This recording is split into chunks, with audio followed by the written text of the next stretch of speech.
ಬಂಗಾರದ ಬೆನ್ನೇರಿದವ ಬರ್ಬರ ಕತೆ. ದೇಗುಲಗಳ ಅಡಿಯಲ್ಲಿದೆಯಾ ಶಾಪಗ್ರಸ್ತ ನಿಧಿ? ಲಕ್ಕುಂಡಿಯಲ್ಲಿ ಹೆಚ್ಚಾಯಿತು ನಿಧಿಗಳ್ಳರ ಹಾವಳಿ. ನಮಸ್ಕಾರ ವೀಕ್ಷಕರೇ, ಮನುಷ್ಯನ ದುರಾಸೆಗೆ ಎಲ್ಲೆಯಲ್ಲಿದೆ ಹೇಳಿ? ಒಂದು ಕಾಲದಲ್ಲಿ ದೇವರನ್ನ ಪೂಜೆ ಮಾಡ್ತಾ ಇದ್ದ ಕಲ್ಲನ್ನ ಇವತ್ತು ಕೇವಲ ಕಾಸಿಗಾಗಿ ಒಡೆದು ಹಾಕುವ ಮಟ್ಟಕ್ಕೆ ಮನುಷ್ಯ ಇಳಿದು ಬಿಟ್ಟಿದಾನ?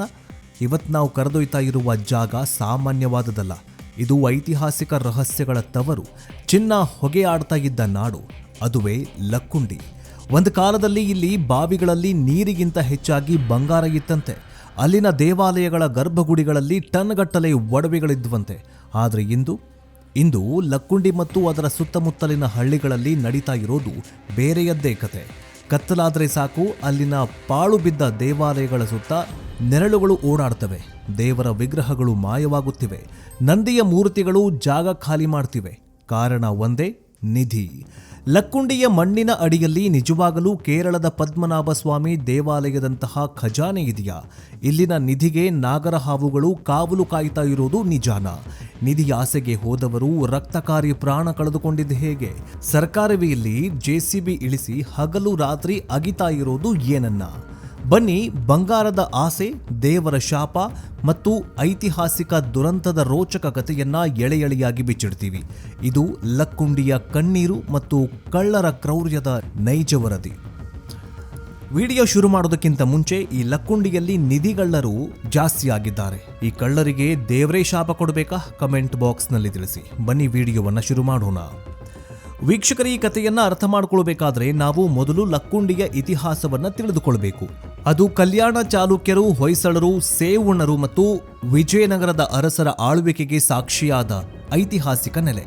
ಇಲ್ಲಿ ಬರೋಬ್ಬರಿ 101 ದೇವಾಲಯಗಳು ಮತ್ತು 101 ಬಾವಿಗಳು ಇದ್ವು ಅಂತಂದ್ರೆ ಈ ಊರಿನ ಗತವೈಭವ ಎಂಥದ್ದು ಅಂತ ಊಹೆ ಮಾಡಿಕೊಳ್ಳಿ. ದಾನ ಚಿಂತಾಮಣಿ ಅತ್ತಿಮಬ್ಬೆ ಆಳಿದ ನಾಡಿದು. ಚಕ್ರವರ್ತಿಗಳು ದಾನವಾಗಿ ನೀಡಿದ ಭೂಮಿ ಇದು. ಇತಿಹಾಸಕಾರರ ಪ್ರಕಾರ ಲಕ್ಕುಂಡಿಯಲ್ಲಿ ಒಂದು ದೊಡ್ಡ ಟಂಕಸಾಲೆ ಅಂದ್ರೆ ಮಿಂಟ್ ಇತ್ತಂತೆ.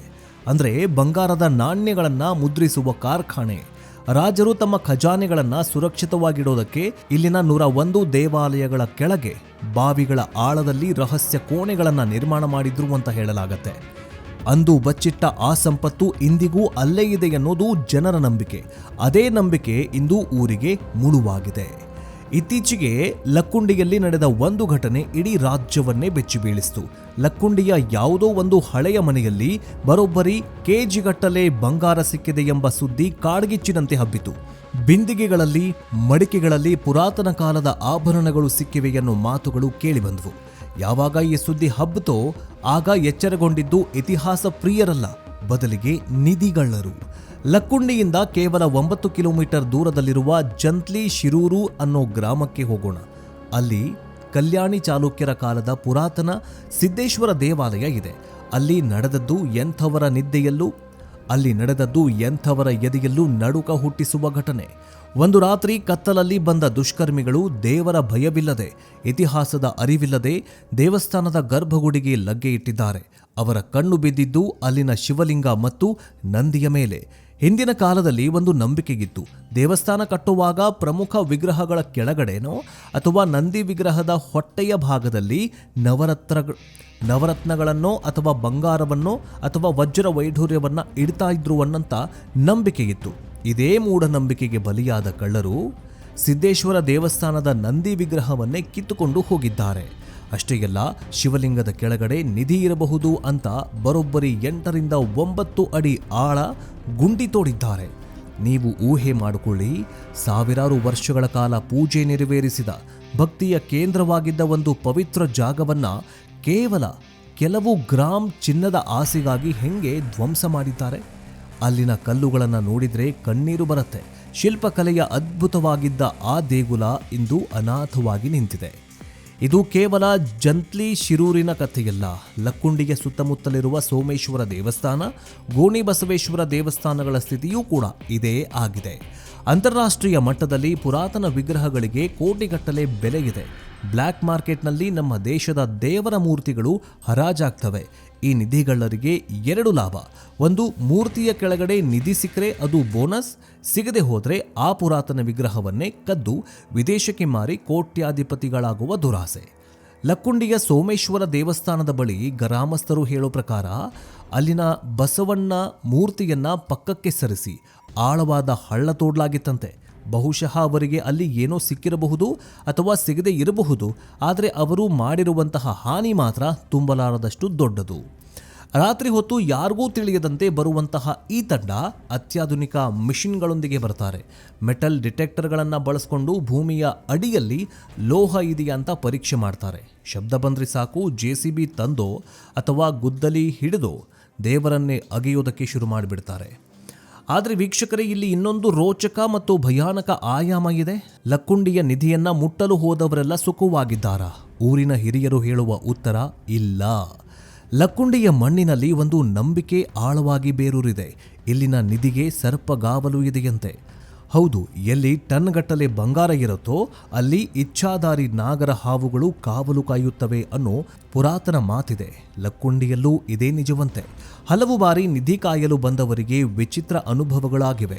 ಗುಂಡಿ ತೋಡ್ತಾ ಇದ್ದಾಗ ಇದ್ದಕ್ಕಿದ್ದಂತೆ ಸಾವಿರಾರು ಹಾವುಗಳು ಪ್ರತ್ಯಕ್ಷವಾಗಿವೆ. ಅಥವಾ ಗುಂಡಿಯೊಳಗಡೆ ಇಳಿದವರಿಗೆ ಉಸಿರಾಡಲು ಕಷ್ಟಕರವಾಗಿ ರಕ್ತ ಕಾರ್ಕೊಂಡು ಒದ್ದಾಡಿದರಂತೆ. ಸ್ಥಳೀಯರೊಬ್ಬರು ಹೇಳೋ ಪ್ರಕಾರ ಇಲ್ಲಿನ ನಿಧಿಗೆ ಶಾಪ ಇದೆ. ಯಾರು ಈ ದೇವರ ಸೊತ್ತನ್ನ ಮನೆಗೆ ತಗೊಂಡು ಹೋಗ್ತಾರೋ ಅವರ ವಂಶ ನಿರ್ವಂಶ ಆಗತ್ತೆ. ರಕ್ತ ವಾಂತಿ ಮಾಡಿಕೊಂಡು ಪ್ರಾಣ ಬಿಡ್ತಾರೆ. ಹಿಂದೆ ಕೆಲವರು ಹೀಗೆ ಪ್ರಯತ್ನ ಮಾಡಿ ಕೆಟ್ಟ ಸಾವನ್ನಪ್ಪಿದ್ದಾರಂತೆ. ಒಂದು ಕಡೆ ಕೋಣ ಬಂದು ಗುಮ್ಮಿದ ಕತೆ, ಇನ್ನೊಂದು ಕಡೆ ಘಟಸರ್ಪ ಬಂದು ಹೆಡೆಗೆತ್ತಿ ನಿಂತ ಕತೆ. ಇವೆಲ್ಲವೂ ಕೂಡ ಕಳ್ಳರನ್ನ ಬೆದರಿಸಲು ಹುಟ್ಟಿಸಿದ ಕತೆಗಳ ಅಥವಾ ನಿಜವಾಗ್ಲೂ ಇಲ್ಲಿ ಸಂಪತ್ತನ್ನ ಕಾಯಲು ಯಾವುದೋ ಅದೃಶ್ಯ ಶಕ್ತಿ ಇದೆಯಾ?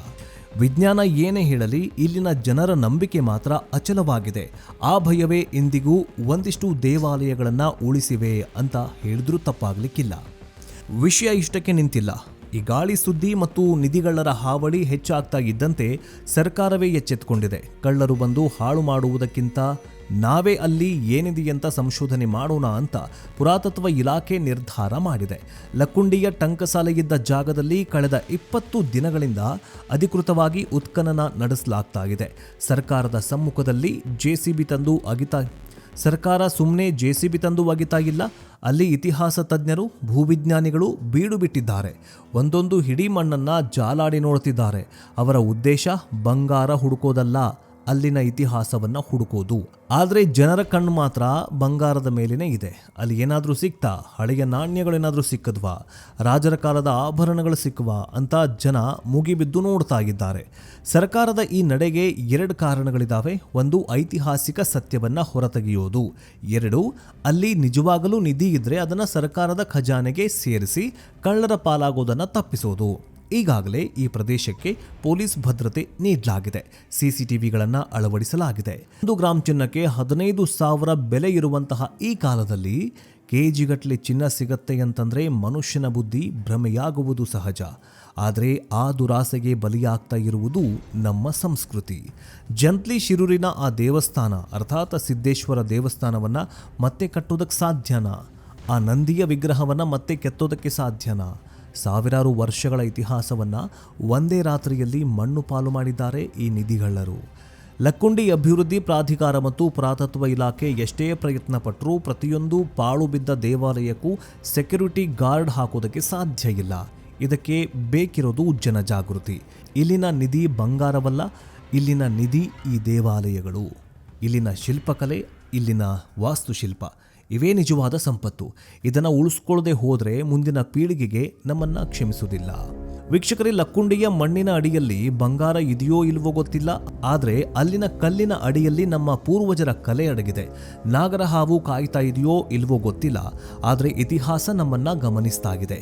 ನಿಧಿಗಳ್ಳರ ಈ ಅಟ್ಟಹಾಸಕ್ಕೆ ಬ್ರೇಕ್ ಬೀಳಲೇಬೇಕು. ಸರ್ಕಾರ ಜಂತ್ಲಿ ಶಿರೂರಿನಂತಹ ಗ್ರಾಮಗಳಿಗೂ ಪ್ರಾಧಿಕಾರ ರಚಿಸಿ ರಕ್ಷಣೆ ನೀಡಬೇಕು ಅನ್ನೋದು ಅಲ್ಲಿನ ಸ್ಥಳೀಯರ ಕಳವಳ.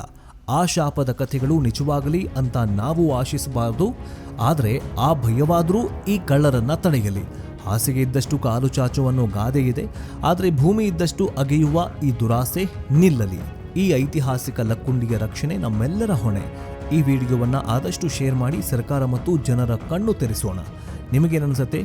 ದೇವಸ್ಥಾನದ ಕೆಳಗಡೆ ನಿಜವಾಗಲೂ ನಿಧಿ ಇರುತ್ತಾ ಅಥವಾ ಇದು ಬರೀ ಮೂಢನಂಬಿಕೆನಾ? ಕಮೆಂಟ್ ಮಾಡಿ ತಿಳಿಸಿ. ಮುಂದಿನ ಸಂಚಿಕೆಯಲ್ಲಿ ಮತ್ತೊಂದು ರೋಚಕ ರಹಸ್ಯದೊಂದಿಗೆ ನಿಮ್ಮ ಮುಂದೆ ಬರ್ತೇನೆ. ಜೈ ಹಿಂದ್, ಜೈ ಕರ್ನಾಟಕ, ವಂದೇ ಮಾತರಂ.